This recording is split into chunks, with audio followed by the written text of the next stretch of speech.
All right. Hello, everyone out there. It looks like we have a relatively small crew to get us started today with the Conservation Affairs Network Fly-In Messaging webinar. So hello to Brent, Lisa, and Mariah. I hope you are all doing well out there on all of your computers, hanging out virtually with us. We are going to make this, obviously it is a relatively, what's the word I'm looking for? A relatively strict formatting of the webinar Zoom access platform that we are using. So we won't have the ability today to do more interactive questions and answers, but we will be putting aside time at the end of the webinar, so 3:30-ish, to do more direct Q&As. So any questions that you have throughout the webinar, you can just put them in as you think of them, and we'll get to them at the end. You can put them in that Q&A tab. There is also a chat function. Allie will try to monitor that as well, but any sort of questions you want us to dive in deeper to at the end, please do try and put it in that Q&A tab. And with that, we will go ahead and get started. So again, thank you all for joining this webinar today. If you know of other folks in the Conservation Affairs Network that are interested in viewing this, we will be sending out a recording of the webinar tomorrow morning, as well as the associated slides and notes for the webinar. So throughout the webinar, you're going to see a bunch of links to resources provided. You don't need to worry about copying those links down. They will all be provided via email tomorrow morning. So with that, I guess I will introduce myself and the folks I'm working with today. So we have Keith Norris, Director of Wildlife Policy and Communications at the Wildlife Society, myself, Caroline Murphy, Government Relations Manager at the Wildlife Society, and then Allie Scott. She is our Joe Burns Memorial Wildlife Policy Intern, and she will be helping with questions towards the end of the webinar today. Okay, so agenda for the webinar. So we are going to go through an overview of the Congressional Appropriations Process, talk about how you as a wildlife professional fit within the appropriations process and the power that you have as a constituent to members of Congress, as well as working through your TWS org unit. We're then going to go over just a brief overview of the priority programs we have identified for funding requests. Just give a brief overview of why we have done that they are TWS Council approved funding policy priorities, as well as any other items that you feel as though you would need to include within that one pager. These priority programs that we have identified should not restrict you as a unit representative in putting any sort of other requests that you as a representative think would be beneficial to your unit and the relationships formed with congressional offices. And then we're going to get into best practices for actually interacting with those offices, what the steps will look like both before, during, as well as after a meeting. So for those first two agenda items, I'm going to go ahead and pass it over to Keith to kick us off. Great, thanks, Caroline. Go ahead and advance to the next slide if you could. So to take a look at our congressional appropriations process, and like Caroline said, thanks to all of you for being here. And we're just going to start off with just an overview of what this process is and some of the terminology involved and how you as an individual and you as an organization unit of the Wildlife Society can be involved in the process. So I guess to start off, we'll just review some of the some common terms and some commonly conflated terms that surround the federal appropriations process. And I think the first one is looking at authorization versus budget versus appropriations, and kind of the difference between those terms, which mean different things. So on an authorization level, we are looking at how much money a particular program is allowed to spend if those funds are made available. And so those authorization amounts are kind of a maximum level that program is allowed to spend by the authorizing committee, which is different than an appropriations committee that we'll get to later. Budget is, in this context, is typically referred to as the overall spending numbers for the government to spend on a given year, and we'll talk about a budget resolution later. And then the appropriations are the actual money that is given on a yearly basis to those agencies and programs to spend. And so your appropriations level is not necessarily how much a program is authorized to spend. If a program is authorized to spend $10 million, they may only be appropriated $5 or $6 million on any given year, and so aren't able to actually spend that full 10 million. The other kind of differentiator in terms here is mandatory spending versus discretionary spending. And very basically, the mandatory are funds that are distributed by the authorizing law. And so instead of saying this program is authorized to spend up to a certain amount, it'll say that program is authorized to spend this without further appropriation, meaning that law that authorizes that program also funds that program. And so these programs are not subject to that annual appropriations process that we'll talk about. This includes things like Social Security payments, but it also includes on the wildlife side, Pittman-Robertson funds, Dingell-Johnson funds, and those sort of things are mandatory spending that is not subject to the appropriations process. And the discretionary funding then is those programs that are subject to the annual appropriations bills. And so for our purposes and the advocacy work that Caroline is going to talk about later, is we are looking at the discretionary appropriations for specific program areas that have been authorized by authorizing committees. The appropriations process is one that is solely within the power of Congress, but it does involve the White House, and so this is the White House and Congress are both involved in this process, and it typically kicks off each year with the president's budget request. That is typically released in early February, or at least is supposed to be typically released in early February. Oftentimes that ends up coming out later than that. But that budget request provides kind of a detailed justification for individual agency funding levels. You may have heard that referred to as the green books for particular agencies or departments. And will involve funding levels, but also involve some policy recommendations potentially as well for those different program areas.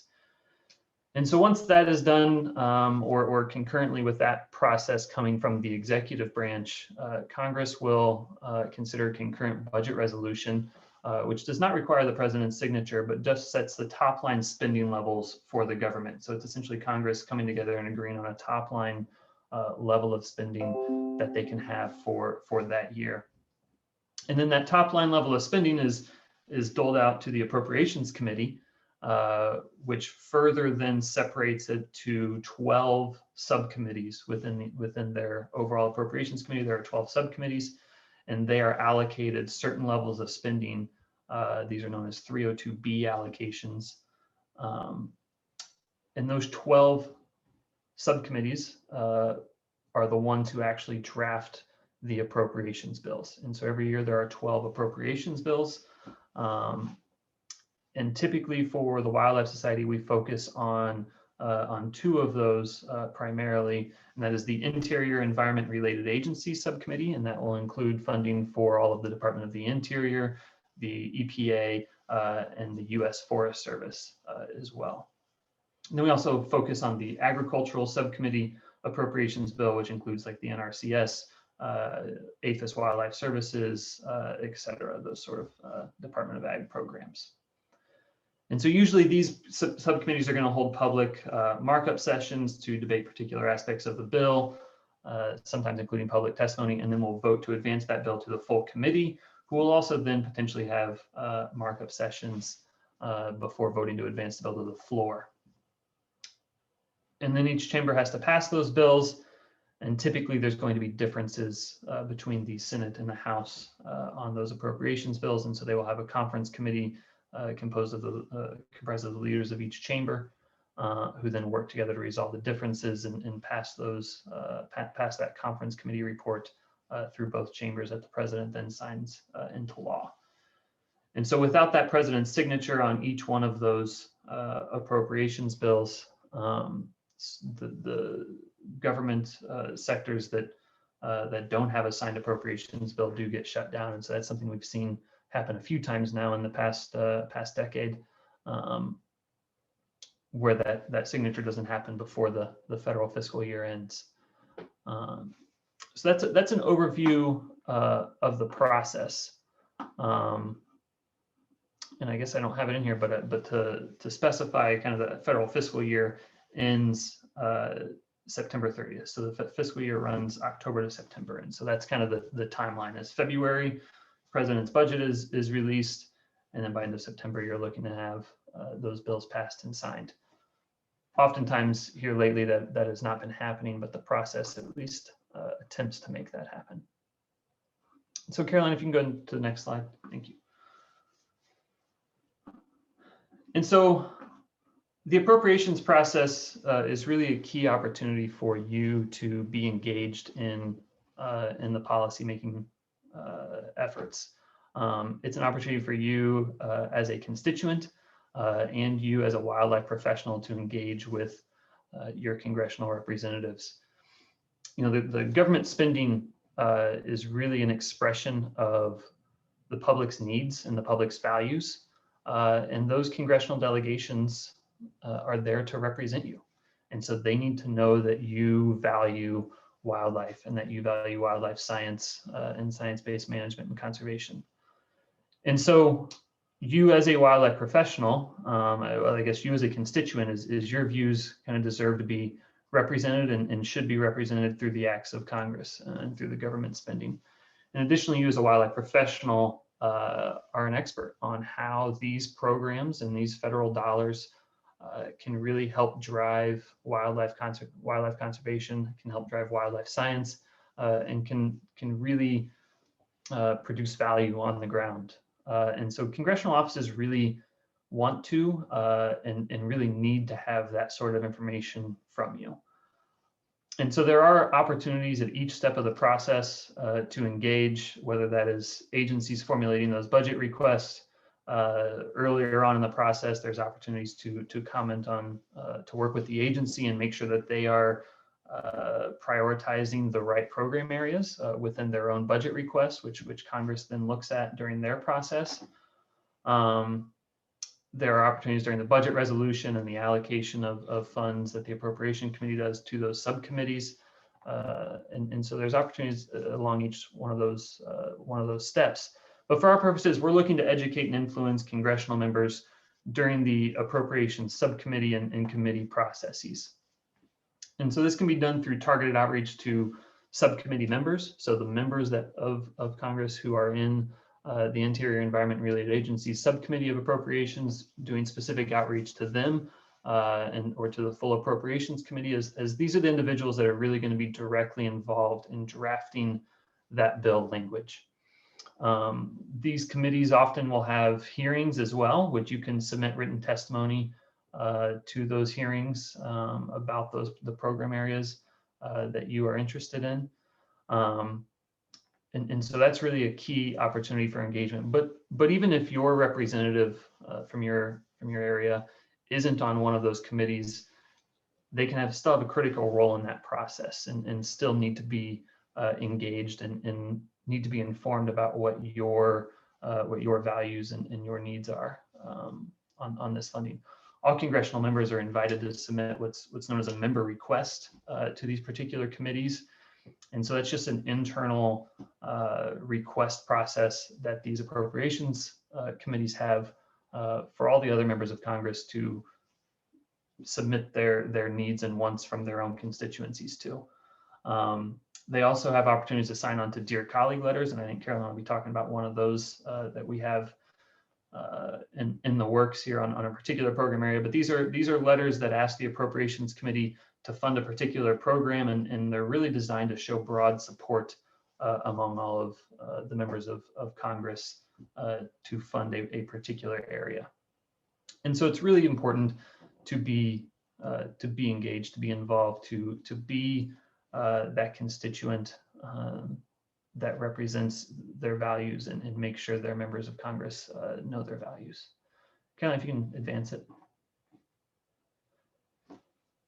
And so just a couple of resources here. That's going to be it for kind of my broad overview of this process, and would be happy to answer questions on it later. But a couple of resources for you to be aware of that we have on our website. If you go to wildlife.org/policy briefs, we do have a briefing document about this appropriations process, gives you more insights into the steps along the way.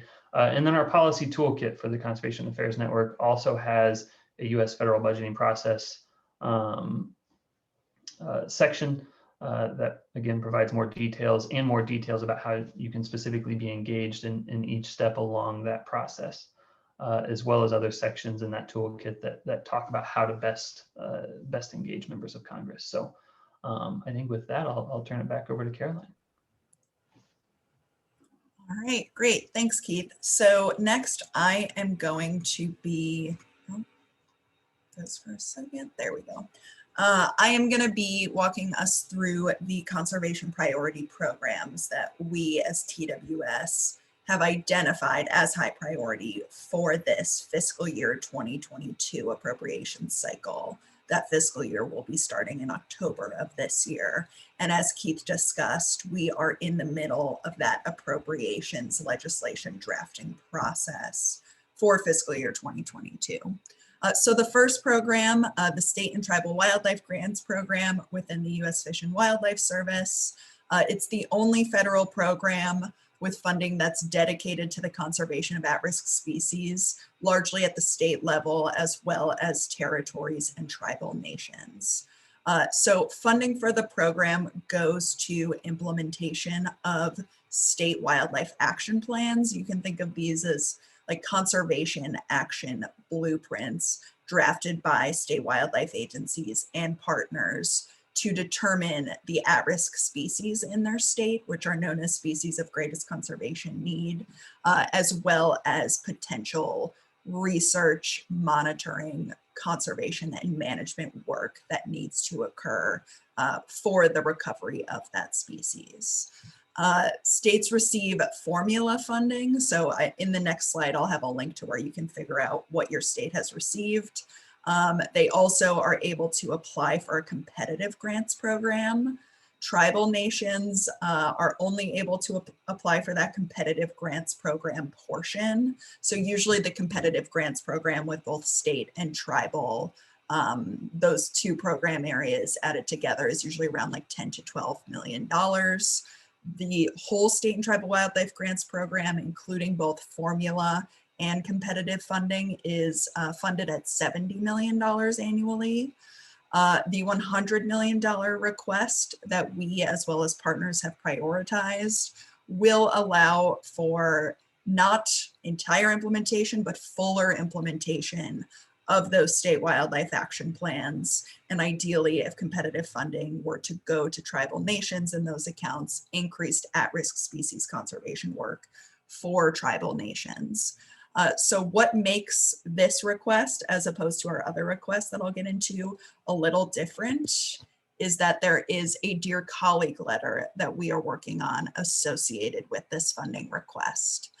So as Keith talked about, Dear Colleague letters are circulated to House member offices for sign-on, and that sign-on shows that the member of Congress is supportive of, in this case, adequate funding for the State and Tribal Wildlife Grants Program in fiscal year 2022.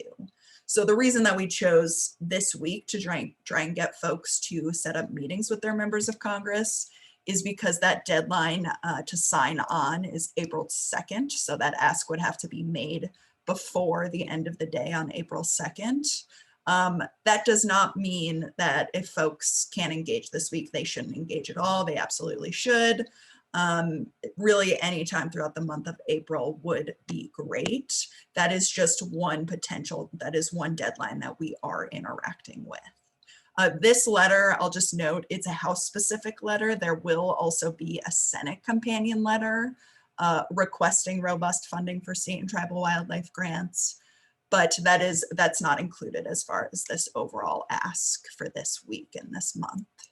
So we'll be following up on that via email once we have a Senate letter going. So as you are thinking about interacting with offices on this request, some facts to consider having on hand: number of species of greatest conservation need in your state, anecdotes about recovery projects for charismatic species in your state. These are going to be legislative assistants that do not have a large understanding of wildlife conservation at the state level. It's really going to depend office to office, but go in with that assumption. These are a couple links that you can check out. USGS Ecosystems has a really great species of greatest conservation need tool where you can find links to the state wildlife action plans, as well as numbers of species of greatest conservation need in your state. AFWA and US Fish and Wildlife Service also recently put out a report with support from TWS, AFS, and NWF on the State and Tribal Wildlife Grants Program and the success stories that have occurred over the past 20 years. So that would be another great resource to check out for anecdotes. The other item that you should have on hand, formula funding received by your state in the past fiscal year. This link just provides a chart showing what your state received in the last fiscal year.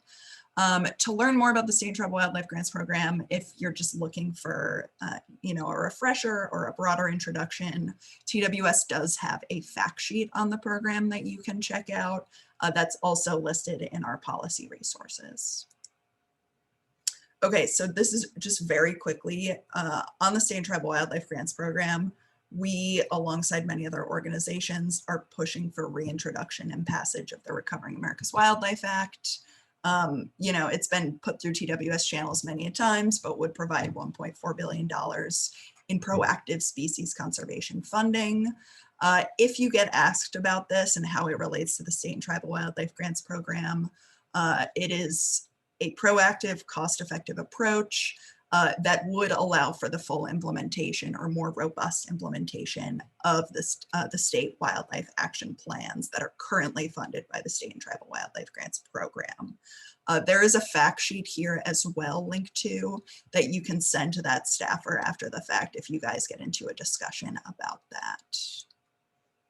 Okay, so next one, National Wildlife Refuge System operations and maintenance accounts. So the refuge system, only set of federal lands dedicated to the conservation of native species. The operations and maintenance accounts support a suite of programming within the refuge system. It's really the largest bucket of funding for the refuge system. So wildlife and habitat management, visitor services, conservation planning, law enforcement, etc. It is currently funded at $503.85 million annually. Our request is for $600 million annually. That would allow for the chipping away of the deferred maintenance backlog, ideally increases in funding towards staff vacancies, just overall implementation of conservation planning activities in the long term.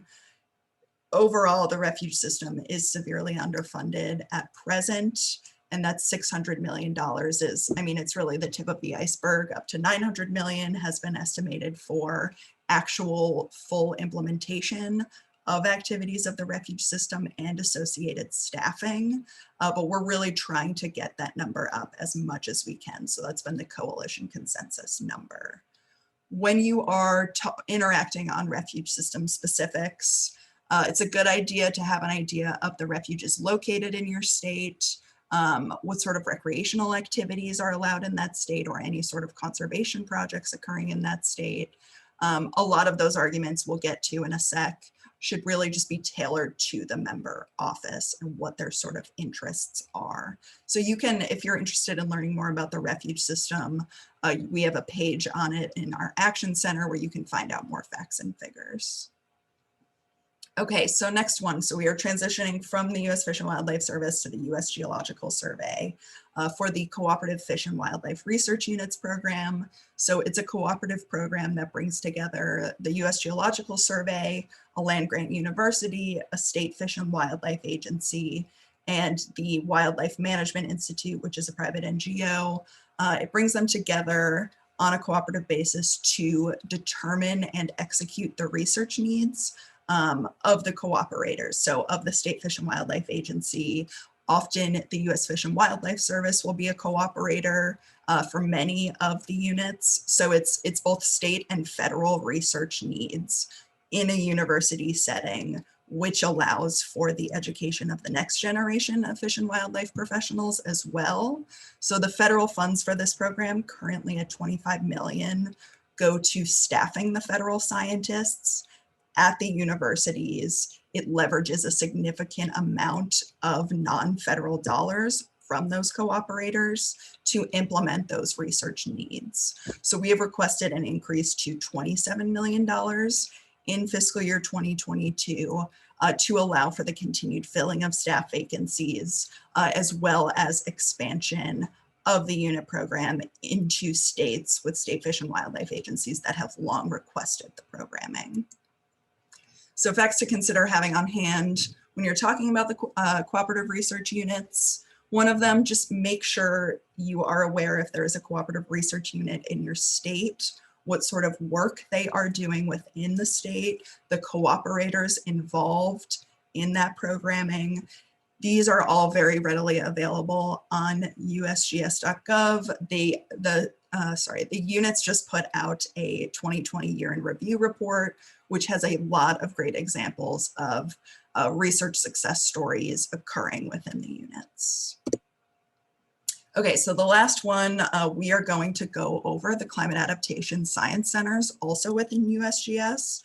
So this is also cooperative science programming, but as opposed to the cooperative research units, which largely goes to funding staff vacancies, this largely goes to funding grant and research opportunities with other regional partners to collectively determine the research needs of whoever has partnered with the Climate Adaptation Science Center in that region. So there are 9 regional centers, also based in universities, also provide opportunities to educate the next generation of wildlife professionals.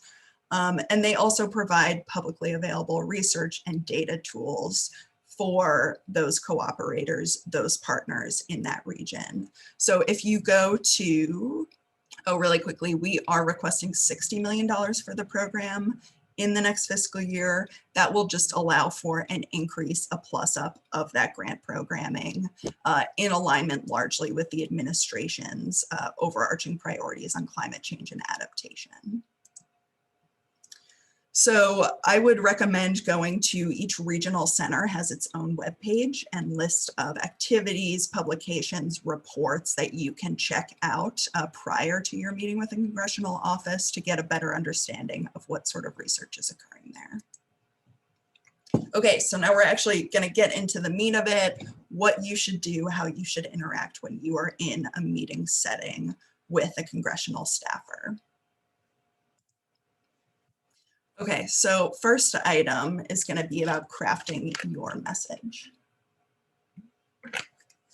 So as you're thinking about crafting your message with this congressional office, you're going to just want to hit the major points. It doesn't need to be a very large set of points. It doesn't need to have a robust set of anecdotes.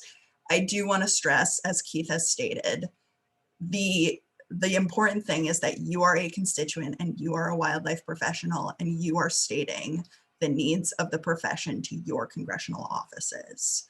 So if you don't hit all of these points, if you need to follow up after the fact, that is absolutely okay. What matters is that you have shown up and you are there to promote the needs of the profession. So introduce yourself, your affiliation, your constituency, your affiliation with your unit is what we are aiming for you to provide, especially if you are a government employed wildlife professional. You do not need to provide that affiliation. That is entirely up to you and your comfort level. So yeah, making yourself, your constituent, the fact that you are a constituent, or if you're not yourself a constituent, that you are involved with a constituent level organization with your chapter or your section, and then stating what your chapter, your section is. As well as your affiliation. So hello, my name is Caroline Murphy. I'm a member of the Maryland-Delaware chapter of the Wildlife Society, a constituent level organization that interacts with whatever district and office I'm interacting with. The Wildlife Society is a professional association. We represent wildlife professionals. We work to inspire, empower, and enable them to effectively perform their work, etc. At the beginning of that meeting, once you get past introductions, make sure that you make the funding asks clear from the start. So the program areas that we're targeting for our request today in this meeting, and then just go down the line. So $100 million for the State and Tribal Wildlife Grants Program, $600 million for the National Wildlife Refuge System, $27 million for the Cooperative Research Units, as well as $60 million for the Climate Adaptation Science Centers. Just make that clear from the start. You will often run into staffers or virtually run into staffers that have time constraints. So you want to be aware of their time and sensitive to that. Once you get through those bulleted out points, you can dive into your argument, your overview of the program, the relevance of the program to your state or district, getting back to those facts to consider, provide an argument, excuse me, try to provide an argument that will resonate with the office. So some research to consider with the member office. Number one, caucus membership. So you can think of caucuses as kind of like TWS working groups. They're issue-specific clubs that members can join in order to state their support for something. So there's a Wildlife Refuge Caucus, an Invasive Species Caucus, a Congressional Sportsman's Caucus, just loads of natural resource associated caucuses. If you go to the individual member's website, you should be able to find that information. Caucus, current caucus, what's the word I'm looking for? Current caucus lists and the associated members that have joined them are not always readily available. So if you do have questions and it's not available on the member website, feel free to reach out to us and we can help figure that out with you. Also, it's good to have an awareness of the committee and subcommittee assignments of your member of Congress. So as Keith was talking about, the Appropriations Committee on the House side right now is trying to figure out drafting of legislation at the subcommittee level. So subcommittees on the House side are starting that work to figure out what they're going to fund for the next fiscal year and how much they're going to fund it. So it's just good to have an awareness of those committee assignments and associated subcommittee assignments as you are interacting with the staffer in case it comes up, in case the staffer says something along those lines. So that information should be available on the member's website, but you can also, the big ticket item right now is the Appropriations Committee and the Interior Appropriations Subcommittee. So you can also go to the House Appropriations website and get that information. It's also good to have an awareness of just general statements supporting or opposing conservation funding measures, just kind of get a better sense for what that member of Congress has worked on previously, is interested in working on. So you can check out, again, the member website. There's usually like a news and updates board that you can check out for any press releases from the member. It's also a good idea to check out the member social media pages. It's not always super plentiful with information and specific policy preferences, but it does provide just kind of an overarching idea of what that member of Congress and their staff think their constituents care about. Okay, so these are some questions that you should be prepared for as you're interacting with the congressional office. So what is the current year funding of the program? It was provided on the slides earlier. It's good to have a reference point for that. If you don't remember it in the moment, you can always follow up with that member office. How does this funding relate to the administration's priorities? So particularly with Democratic offices, House Democratic offices, you may get these sorts of questions as to how it relates to infrastructure or how it relates to 30 by 30 initiatives or climate change. So things like the National Wildlife Refuge System, it's pretty easy to tie that to infrastructure. In 30 by 30, it's a sprawling set of federal lands. It's the largest federal estate of lands if you include lands and waters. It's easy to make that tie into 30/30. There's also a huge deferred maintenance backlog for the refuge system.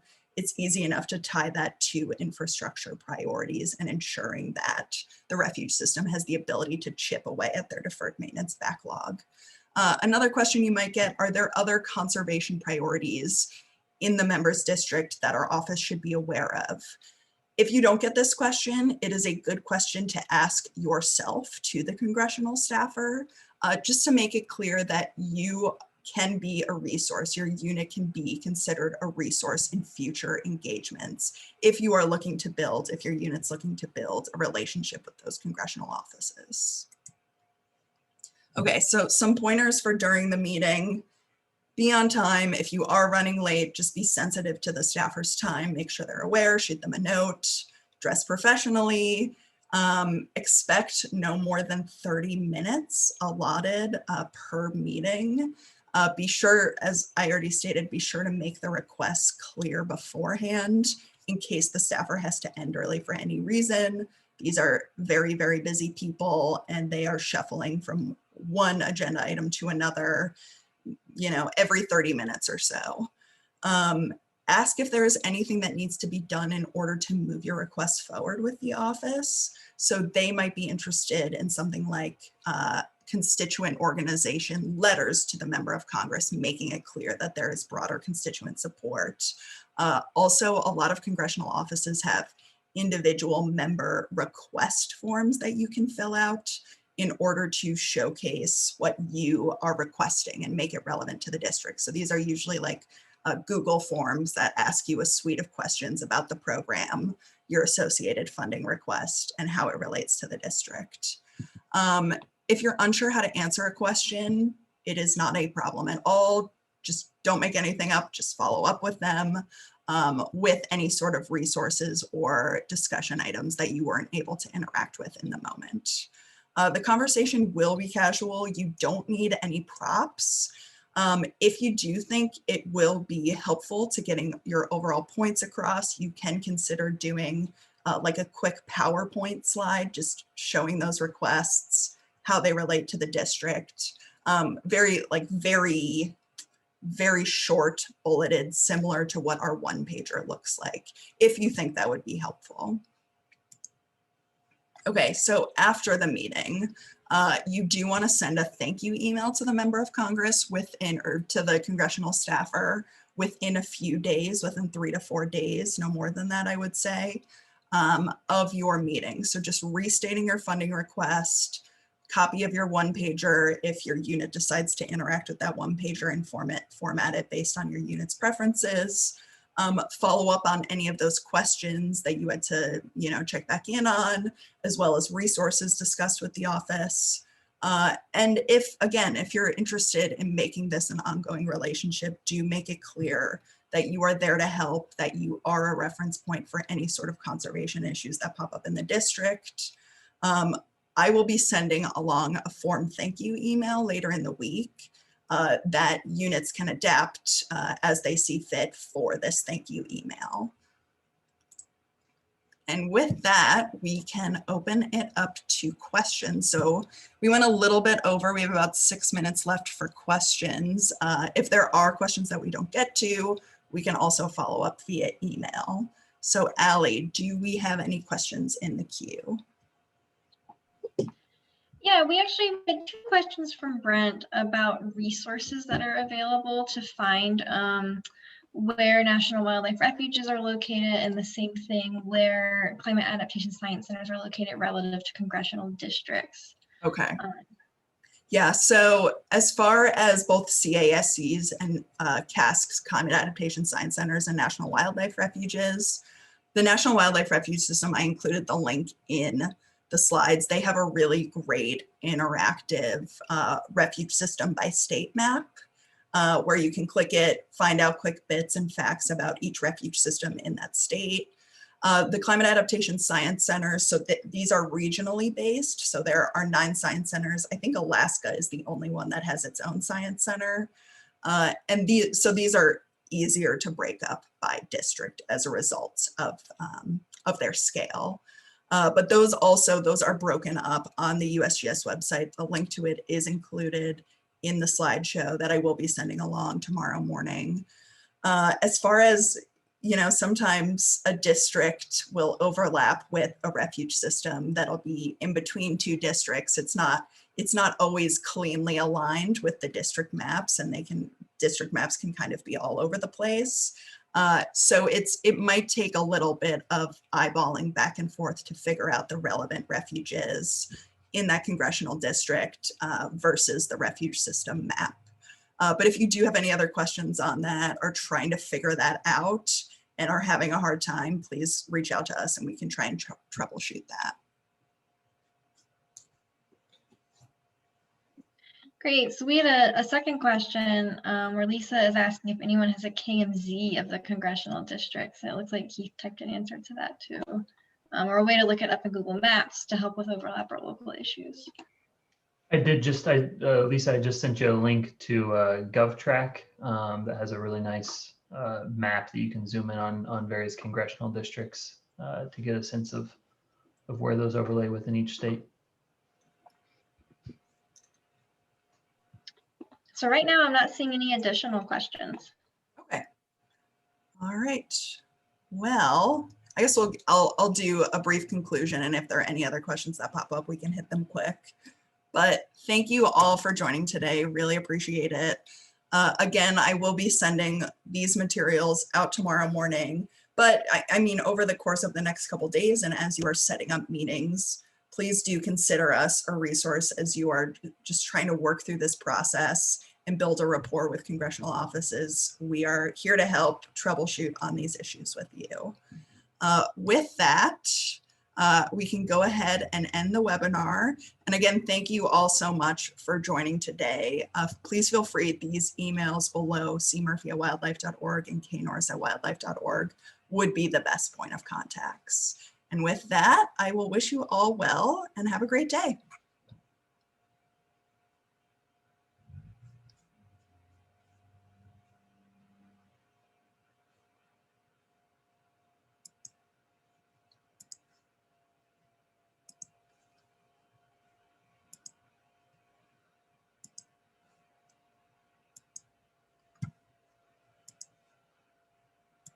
Okay, it's just us. Woo! All right, let me stop recording.